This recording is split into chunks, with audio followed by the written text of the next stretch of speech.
Bienvenidos nuevamente al curso virtual Buen Ciudadano, Empoderado y Resiliente. Este es el tercer y último video que estamos preparando para este curso virtual. En los videos anteriores hemos abordado dos temas que son importantes y que forman parte de este compendio de nuevos aprendizajes y de reflexión en la construcción de habilidades para la vida. En el primer video hablamos sobre la paz, la construcción de paz, la cultura de paz y la educación para la paz, la importancia y la relación que hay entre esos elementos. En el segundo video hablamos sobre la transformación de conflictos.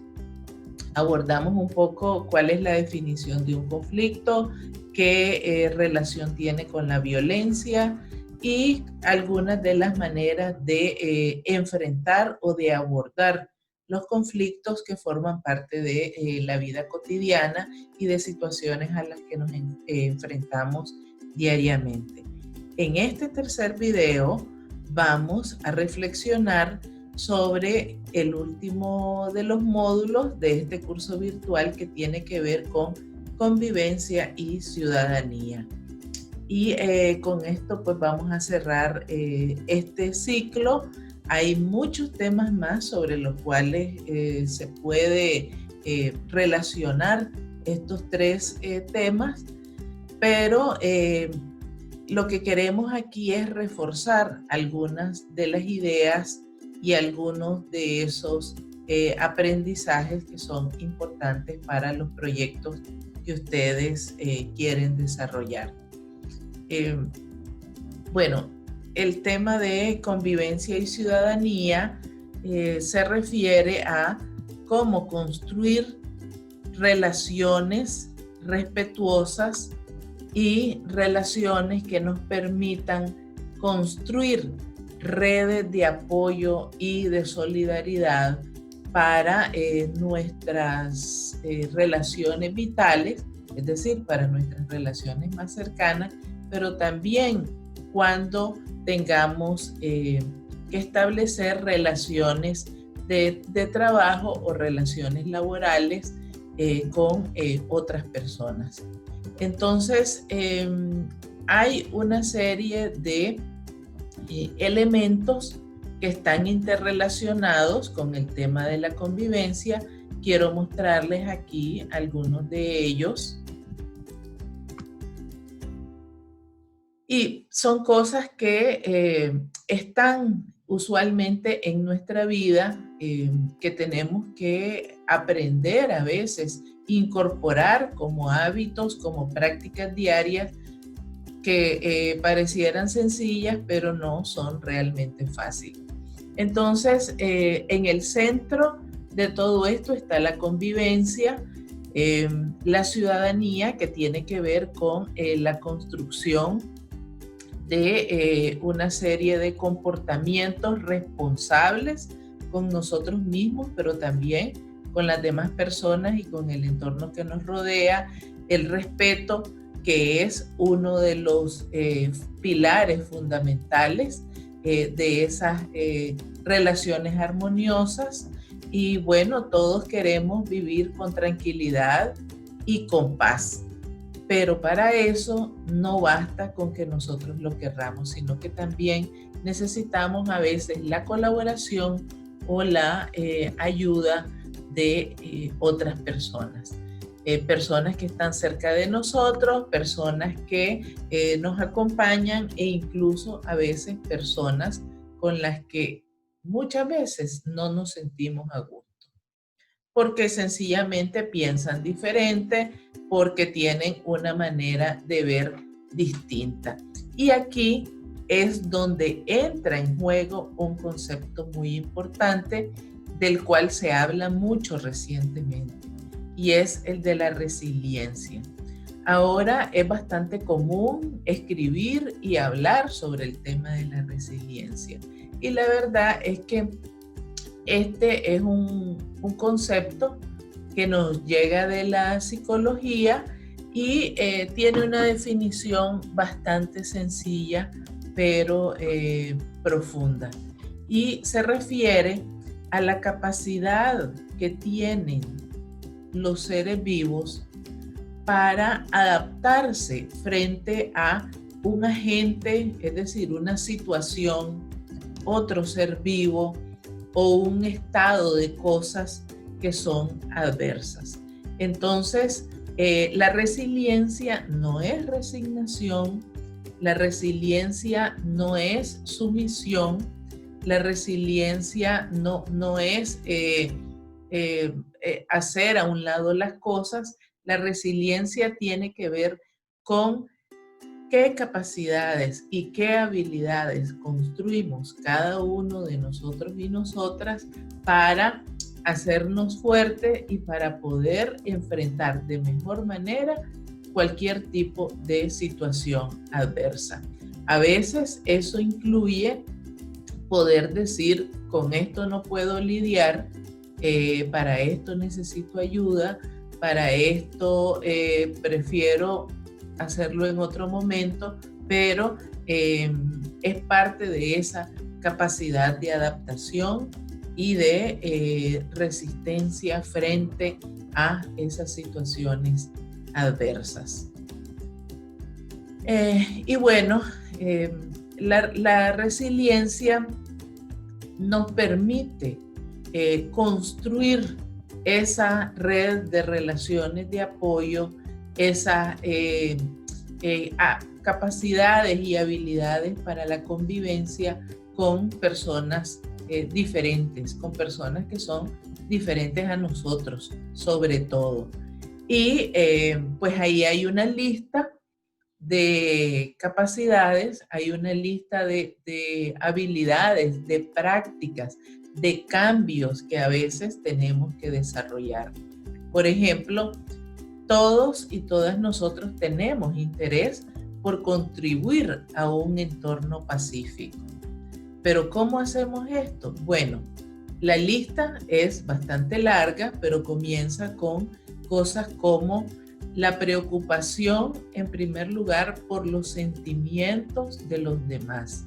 Esto es lo que se conoce como empatía.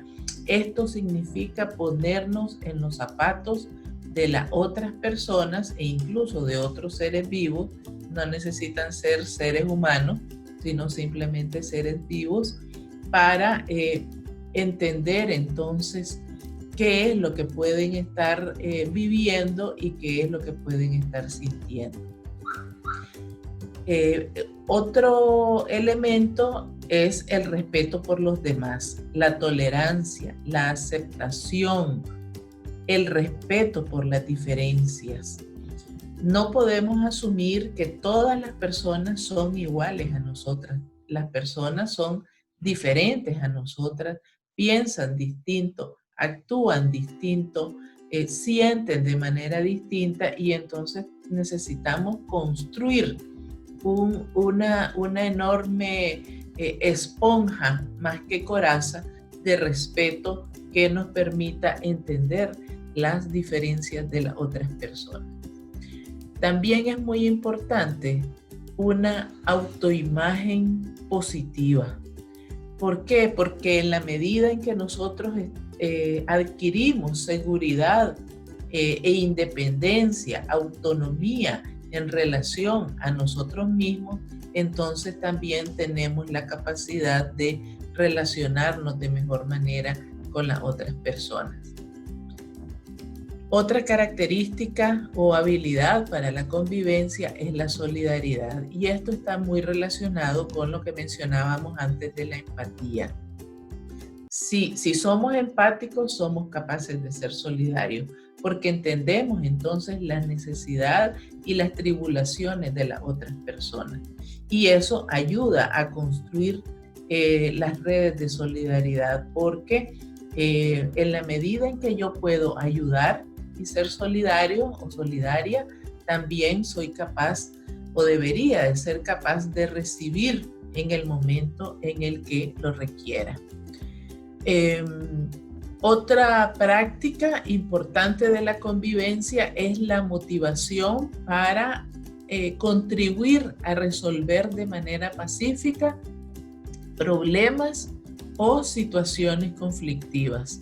Si nosotros pasamos cerca de una situación que se puede considerar como un problema o como un conflicto y decimos, no me voy a meter porque no es asunto mío, pues entonces allí no estamos construyendo convivencia, pero si nos acercamos y ofrecemos nuestra ayuda, entonces probablemente podamos contribuir a resolverlo.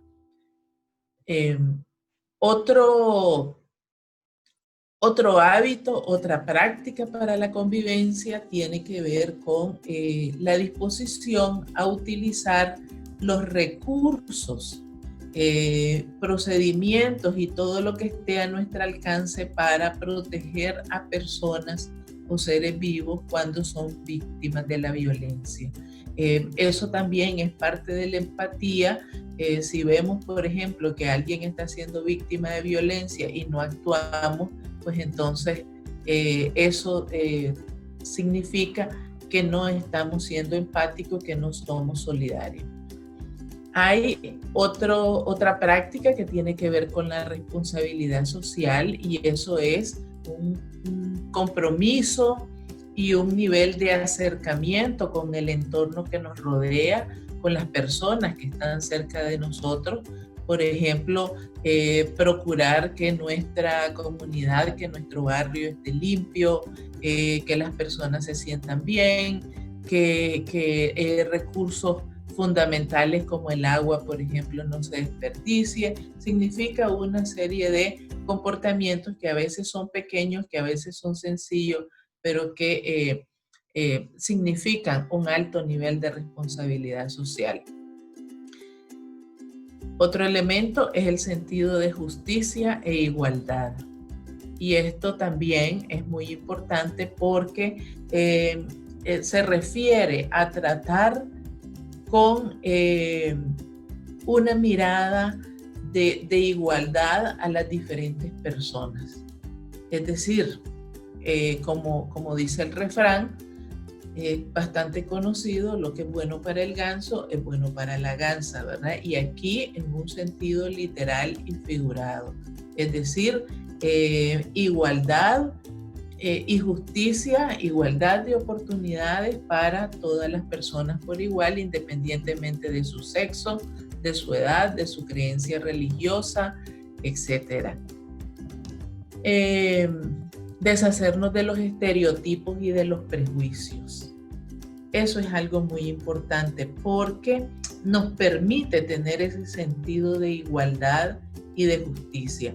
Cuando nosotros vemos a otras personas de manera prejuiciosa, entonces los estamos juzgando anticipadamente y tenemos que procurar librarnos de esos estereotipos. También librarnos, por ejemplo, de ver las situaciones a las que nos enfrentamos solamente con los matices de blanco y negro. Es importante ampliar y obligarnos a ver esas situaciones de diferentes colores. Hay un ejercicio muy bonito que han hecho en algunos lugares y es un ejercicio que tiene que ver con esto. En un lugar, un grupo de artistas convocó a un concurso de dibujo a jóvenes de un mismo barrio y el reto era dibujar, según su perspectiva, una iglesia muy reconocida que había en el lugar. Bueno, pues las representaciones de la iglesia fueron sumamente variadas, de tal manera que los matices no eran solamente de blanco y negro, sino de una variedad realmente sorprendente.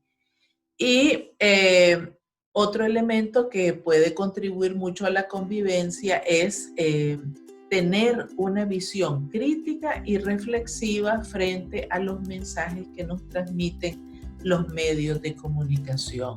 En este momento la influencia de los medios de comunicación es muy fuerte, sobre todo por la situación del uso de una serie de aparatos digitales, y entonces hay que tener mucho cuidado y un sentido muy crítico con todo lo que vemos y todo lo que recibimos de ahí.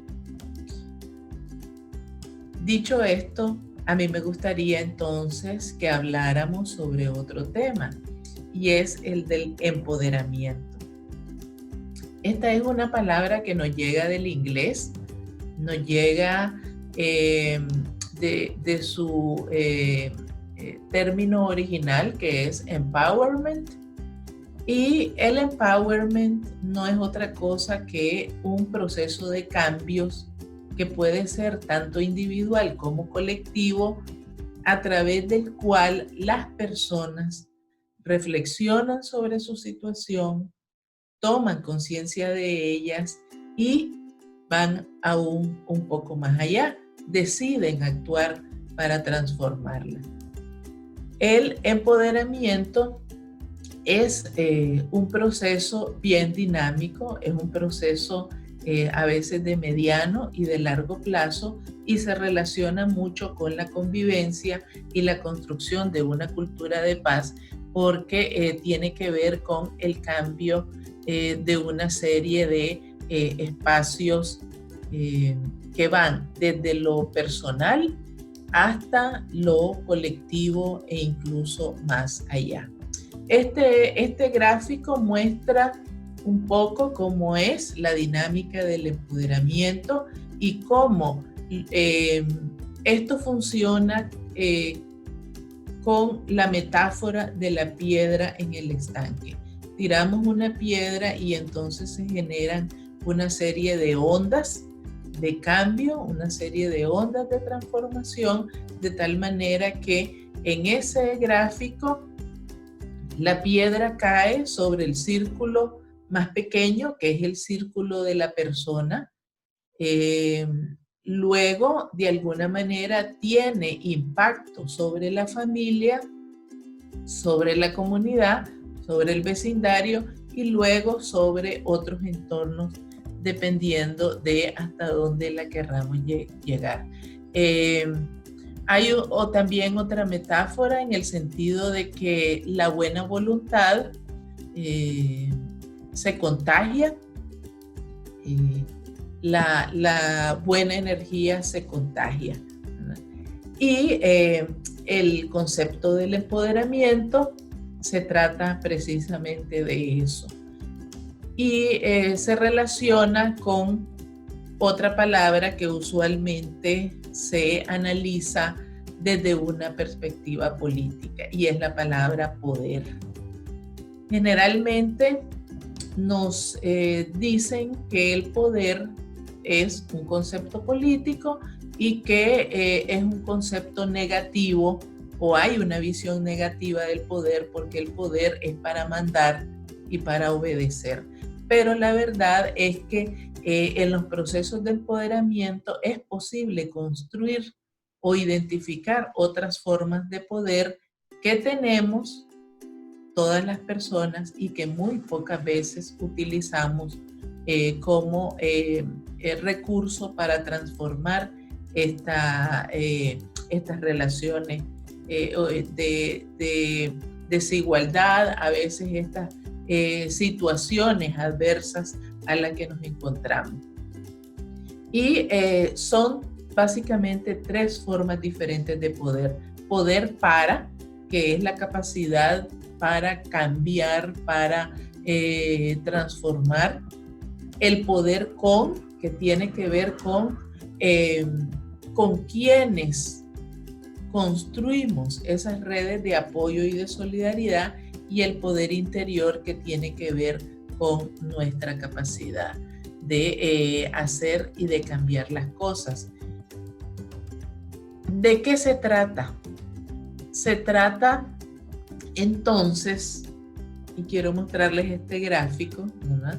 Porque muchas veces cuando nos sentimos como personas sin poder, por eso es que el tema de la autoestima es muy importante y el respeto a uno mismo es muy importante, nos sentimos como en este dibujo, ¿verdad?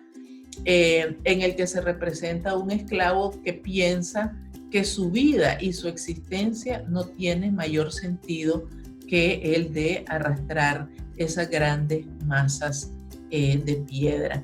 Pero la verdad es que hay otras formas de sentirse, hay otras formas de poder.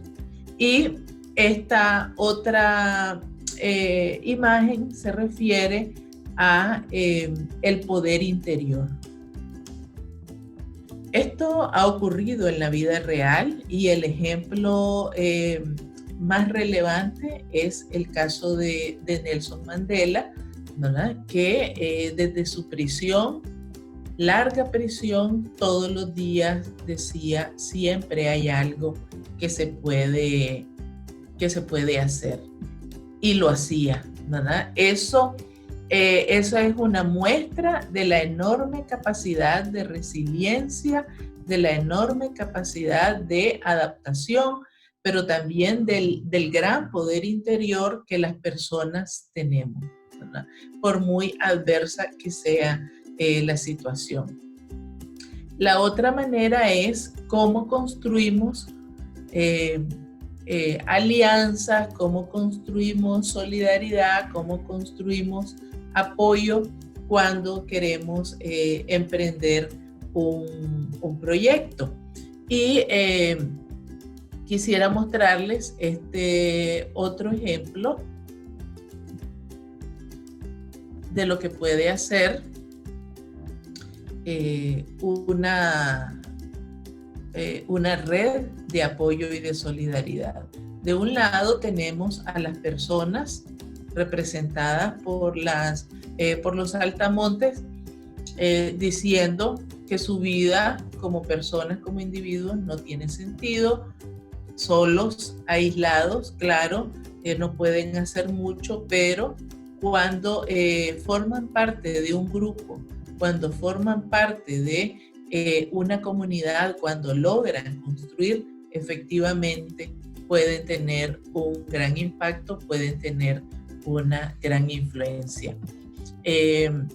Hay muchos otros ejemplos, como el famoso cuento del padre que llamó a sus hijos y le dio una varita de madera a cada uno y les dijo, rompan la vara de madera, y cada uno la rompió sin mayor dificultad, y luego juntaron todo el manojo y trataron de romperlo y no pudieron.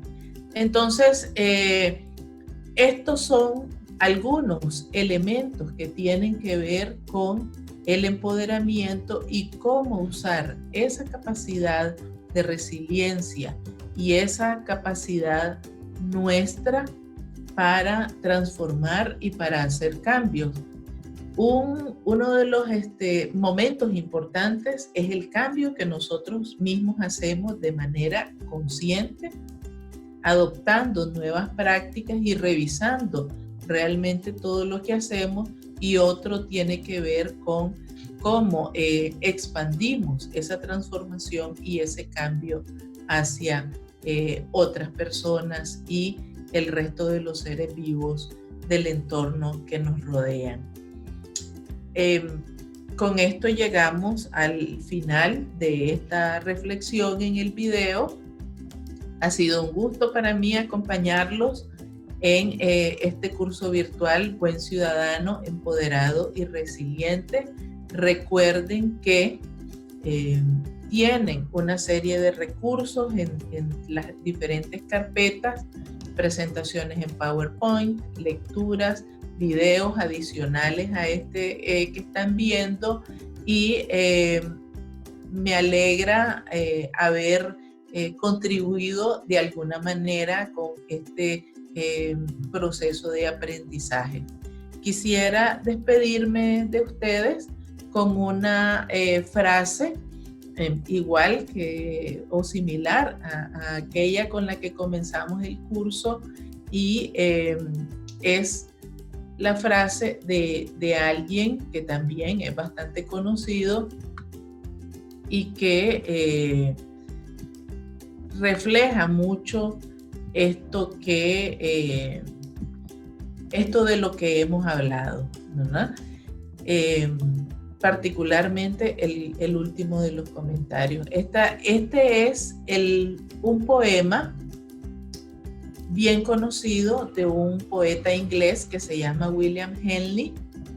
Fue el poema que Mandela recordó todo el tiempo que estuvo en prisión, y el verso más relevante de todo el poema es ese que precisamente le daba la fuerza interior para hacer cosas creativas, para hacer cosas importantes todos los días, para reforzar su resiliencia y su capacidad de trabajo. Soy el amo de mi destino, soy el capitán de mi alma. Muchas gracias.